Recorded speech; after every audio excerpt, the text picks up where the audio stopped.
Oke, siang ini kita mau bicara soal modal PS3, tapi modalnya itu dari sertifikat tanah atau sertifikat rumah, atau dari pinjem bank, atau dari BPKB, atau dari pinjem orang. Nah, ini yang perlu kita pikirkan ya, jika kalian pengen melakukan usaha tapi masih mengandalkan sertifikat misalnya. Jadi beberapa hari yang lalu ada seseorang yang datang pengen usaha rental PS teman-teman ya, tapi pakai sertifikat rumahnya mau digadein gitu ya, terus buat modal rental.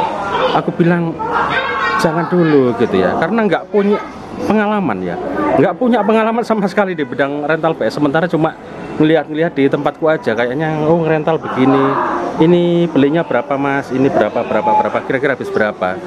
Kira-kira ya mungkin kalau 4-5 unit sekitar 20 juta aku bilang gitu ya. Ya sudah ada sertifikat rumah, mau aku gadein, mau bikin rental. Aduh sik pak, sebentar pak ya, nggak semudah itu ngerental, apalagi belum punya pengalaman ya. Terus mau ngerental pakai sertifikat, aduh nanti belum buat nyicil apa namanya sertifikatnya itu kan, kalau ditaruh di bank nanti kan nyicil ya, kasihan juga gitu ya. Nah, saranku kalau bisa sih usaha rental itu nggak usah maksain kalau memang nggak ada dana, kecuali sudah punya pengalaman ya sebelumnya, entah jadi penjaga tukang rental atau kerja di sebuah toko rental, toko PS, ada pengalaman-pengalaman selama ini yang bisa membuat itu yakin ya bahwa aku sekarang bisa keluar dari rental kamu, aku udah punya pengalaman bisa berdiri sendiri, itu insya Allah masih bisa. Tapi kalau nol podol, nah ini gambling namanya ya, aku kasihan aja gitu ya. Apalagi hasilnya nanti ya buat nyaur utang ya ke bank yang mana dia pinjem atau menggadaikan sertifikatnya ya. Belum lagi kalau PS-nya ada kerusakan, ada ini ada itu, kayaknya makin sulit ya. Kalau nggak punya pengalaman itu aku kasihan aja ya. Apakah boleh ya, kalau dia mau menanggung risiko ya boleh-boleh aja, tapi aku ya kasihan gitu ya. Kalau bisa jangan dulu deh gitu ya, kasihan. Terus ada juga yang datang minta tolong mau bikin rental, tapi semua unit dari aku yang biayain, tapi tempatnya di dia gitu ya. Nah ini yang aku belum yakin atau belum apa ya, belum mantep, belum apa natak gitu ya. Nggak bisa aku teman-teman ya kalau seperti itu ya. Jadi sistem kita ngasih jadi sambat ya. Jadi seseorang datang, tolong anakku ini masih nganggur, Cak, gimana kalau dia kerja bikin rentalan di rumah gitu ya, kayaknya dia suka sama yang berbau PS. Ya sudah aku bilang cari modalnya gitu ya, paling enggak ya misalnya 4 juta dapat 2 unit ya, itu aja wes. Kalau mau di rumah belajar pelan-pelan gitu ya. Kalau dari aku biayanya waduh saya sudah pusing. Jadi aku sudah mikir rentalku sendiri, sampai silahkan mikir rentalnya sendiri gitu ya. Oke, kita urun rembuk aja ya. Jadi ini sesuai pendapat kalian masing-masing ya teman-teman. Mungkin punya pendapat kalau ada seseorang yang datang pengen buka rental tapi modalnya dari sertifikat rumah. Kira-kira pendapat kalian gimana tuh? Apakah kalian setuju? Ya wes nggak apa-apa pak, yang penting ada modal terus buka usaha gitu ya. Jangan mikir gagalnya dulu. Jadi ini bisa macam-macam pendapatnya ya. Silahkan teman-teman mempunyai opini sendiri di kolom komentar. Kalau ada orang datang pengen buka rental, kemudian dia menggadaikan sertifikat rumahnya untuk modal rental, kira-kira kalian setuju apa enggak? Ya itu ya. Terus belajar mencoba membuka rental 1, 2, 3, 4 mungkin 10 unit misalnya, tapi dari hasil sertifikat rumah dan nol podul, belum punya pengalaman sama sekali. Kira-kira kalau aku sih kebetulan nggak tega gitu ya, kasihan.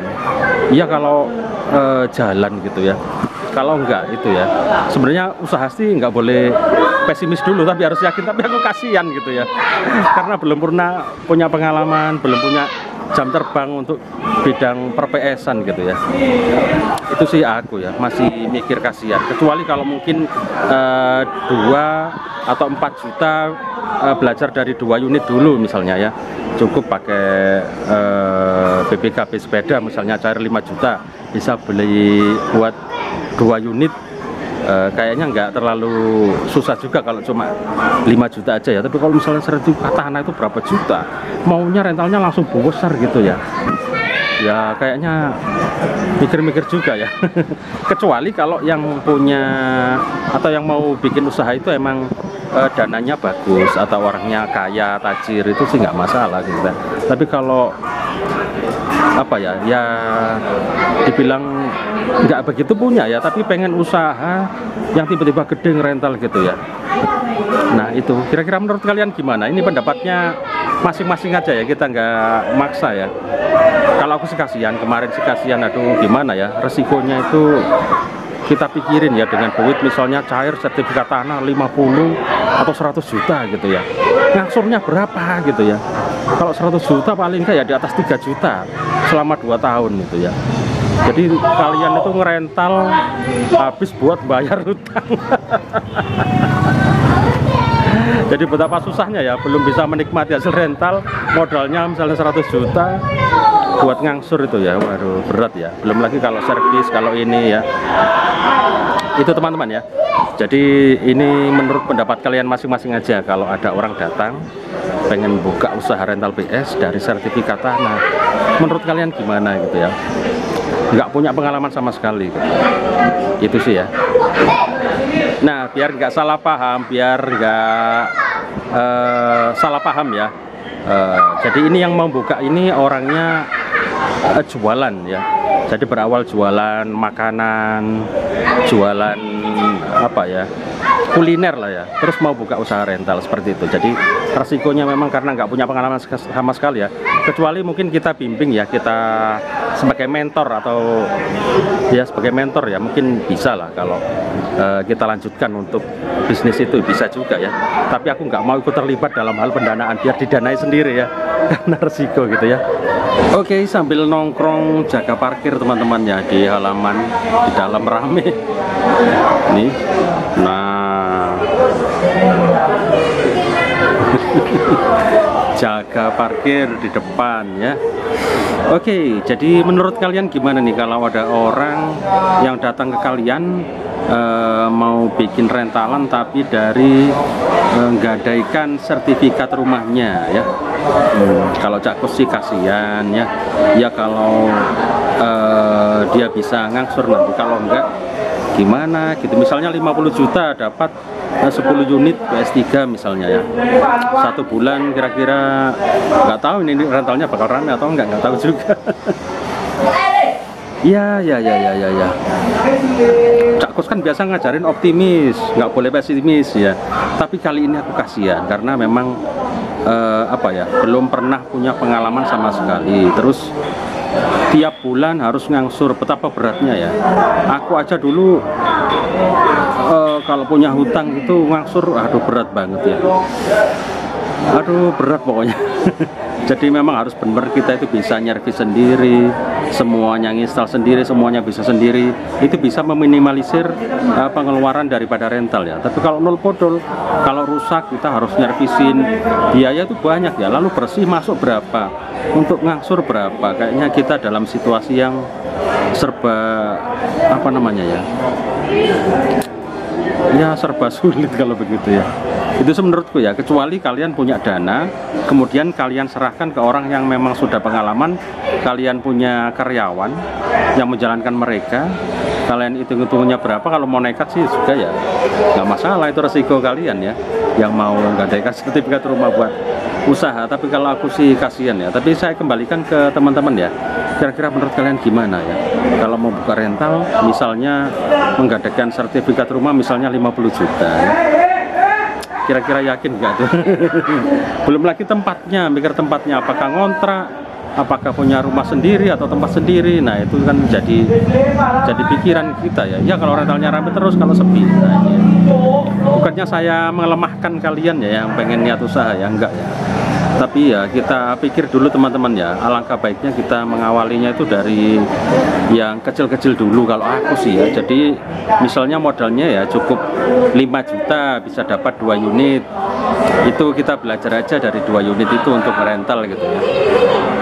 Kalau kita emang nggak punya pekerjaan lain loh teman-teman ya, kecuali kalau kalian gadaikan sertifikat rumah tapi kalian kerja di perusahaan, tiap bulan ada ngangsur, kalian berani nanggung resiko ya, ya berani-berani aja ya. Jadi ini kita melihatnya dari berbagai macam aspek ya. Tapi kalau kerjaan kalian murni ngerental aja dengan beban utang yang sebegitu ya, lumayan berat juga ya.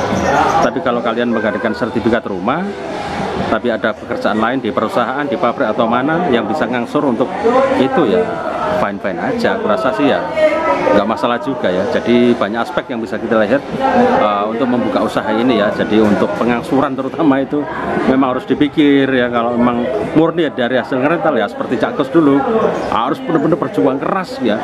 Jadi ngangsur selama 2 tahun dengan 80 juta waktu Cak Gus.